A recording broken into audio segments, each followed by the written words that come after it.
Bagi Bribtu Widyastuti, kesehatan keluarga agar terhindar dari COVID-19 jadi hal yang utama. Penerapan protokol kesehatan di lingkungan keluarga kecilnya tak bisa ditinggalkan agar mereka tetap bisa bebas dari COVID-19.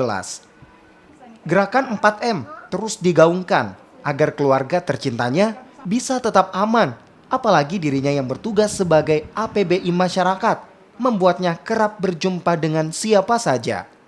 Pesan hidup, sehat, dan patuh protokol kesehatan diterapkan dan juga jadi bahan ajar pada sang buah hati di setiap kesempatan.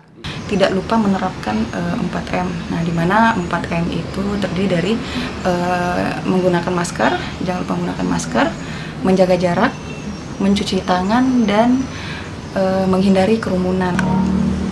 Mungkin kedengarannya 4M itu mudah dan sederhana, tapi hanya itu salah satu cara Polri atau kita semua ya untuk mengantisipasi, meminimalisir terpaparnya virus COVID kepada tubuh kita dan orang-orang sekitar kita.